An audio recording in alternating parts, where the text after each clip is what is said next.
Hello और जय मसीह की सबको।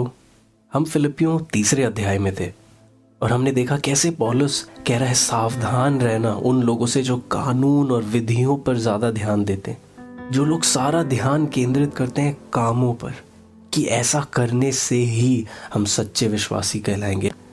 और पौलुस तीसरे अध्याय के दूसरे और तीसरे पद में हमें सिखा रहा है कि सही मायने से हम हैं जिनका खतना हुआ है, और वो हमने नहीं वरन पवित्र आत्मा ने किया है, क्योंकि हम वो हैं जिनका बिल्कुल भी आत्मविश्वास और भरोसा मनुष्य के हाथों के किए हुए कार्य पर नहीं वरन प्रभु यीशु मसीह के क्रूस के कार्य पर है। और उस विश्वास के द्वारा ही हमने उद्धार पाया और हम बचाए गए, पापों से मुक्त, हर अधर्म से मुक्त, और हमें एक नई पहचान मिली। और फिर चौथे पद में आगे पौलुस कहता है, यदि किसी और को शरीर पर भरोसा रखने का विचार हो तो मैं उससे भी बढ़कर रख सकता हूं। और अब वो अपना परिचय पत्र देता है, अपनी उपलब्धियों को बताता है कि मेरे पास भी घमंड करने के लिए बहुत कुछ है अगर मैं अपने शरीर पर घमंड करूं तो।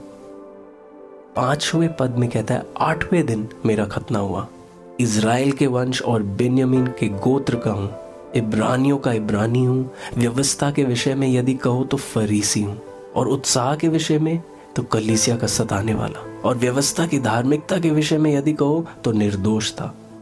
तो ये अपना परिचय पत्र दे रहा है, अपनी उपलब्धियों को बता रहा है कि शरीर में अगर मैं घमंड करने लगूं मेरे पास तो बहुत कुछ है। कि जो लोग घमंड करते हैं अपने शारीरिक कामों पर, वो भी शर्मा जाए अगर उन्होंने मेरे विषय में सुना।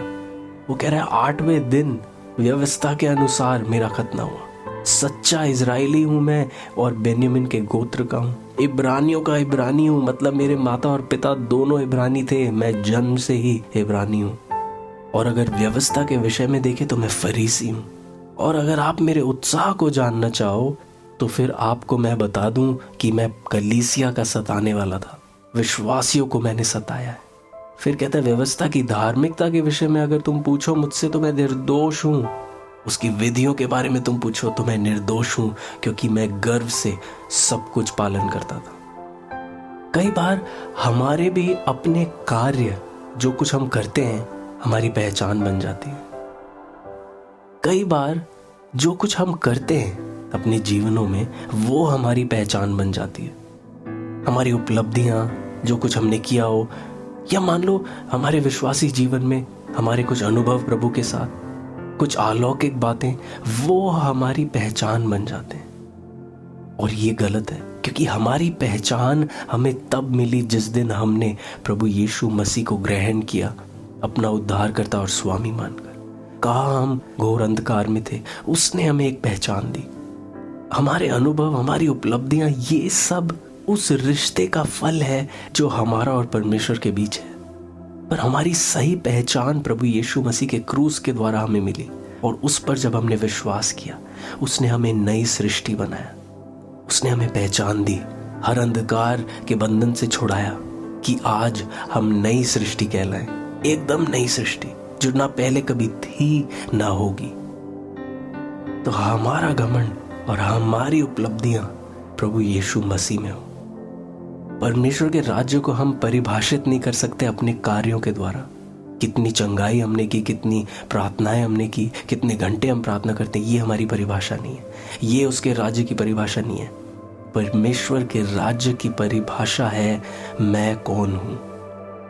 मैं कौन हूं? मैं परमेश्वर का संतान हूं, और मेरे जीवन से उसका एक उद्देश्य है, और मेरी पहचान को कोई छीन नहीं सकता। कितनी बड़ी उपलब्धियां हो, कुछ हो, मैं उसका संतान हूं और रहूंगा। क्यों ना हम 6ठे पद पे समाप्त करें।